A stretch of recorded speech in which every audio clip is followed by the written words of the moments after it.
Fototsy ny demokrasia ny fahalalahan'ireo antoko politika maneho hevitra ary amafisin'ny lalam-pandroenan'ny Repoblika fahaefatra araka ny fanambarana nataon'ireo mpiara-miombona antoka ara-bola sy ara-teknika amin'ny Madagasikara.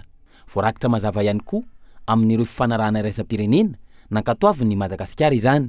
Ohatra amin'izany, ny pacte international relatif aux droits civils et politiques sy ny ligne directrice sur la liberté d'association et de réunion en Afrique. Raha ny voalaza amin'ny andininy voalohany amin'ny fifanarahana iraisam-pirenena io, zo fototra ahafahan'ny olona maneho hevitra, miaraka, amolavolana ny fiarahamonina misy azy, ny fahafahana mivory am-pilaminana, ary mifamatotra amin'izany ny zo ara-toekarena, ara-kolotsaina sy ara-tsosialy, araka ny andininy faharoa. Voalaza ny andininy fahavalo amin'ny fifanarahana iraisam-pirenena io, fa manery ny fanjakana, hiaro sy tandrina ny fisitrahana ireo zo ireo, tsy misy fanavahana ny fifanarahana nosy ny aviny.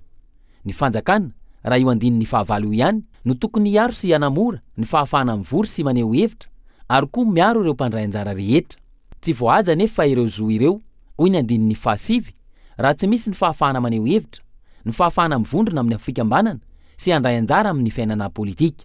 Manamafy izany ny andininy faha 120 amin'ny fifanarahana iraisam-pirenena io, ka milaza fa manana didy hiaro sy hanaja ireo zo voarakitry ny fifanarahana nosy ny avina ny fanjakana, ary tokony hanamora ny fahafahana mizaka ireo zo voalaza ireo, araka ny andininy faha 120. Voalaza amin'ny andininy faha 170 amin'ny fifanarahana io hatrany, fa manana didy hiaro ny fivoriana sy ny fanehoan-kevitra ho fampanajana ny zon'ireo mpandray anjara sy ny mpanao gazety, ny mpitandro filaminana, ary voafetra ny fidirana an-tsehatra raha toa ka tsy maintsy miroso amin'izany, araka ny andininy faha 770. Mazava ihany koa ny voalazan'ny ligne directrice sur la liberté d'association et de réunion en Afrique, mikasika ny fahafahana mivory sy maneho hevitra, ary tsy mifanalavitra amin'ny voalazan'ilay fifanarahana iraisam-pirenena. Voalaza amin'ny andininy faha 720 amin'ny fitsipika ankapobeny io, fa miatra amin'ny fivoriana amin'ny toerana voatokana na ankalamanjana ny zo ahafahana mivory sy maneho hevitra. Ny fahafahana mivory sy mikarakara fivoriana, izay tsy hoe tombontsoa omena fa zo, ary tsy mila fahazondalana avy amin'ny mpitondra fanjakana ny fisitrahana io zo io, araka ny andininy faha 170. Apetraka ny fampahafantarana raha ny voalaza ny io andininy io hatrany, ahafahan'ny fanjakana manamora ny fisitrahana io zo io sy handraisana fepetra amin'ny fiarovana, ny filaminana sy ny zon'ny olon-kafa.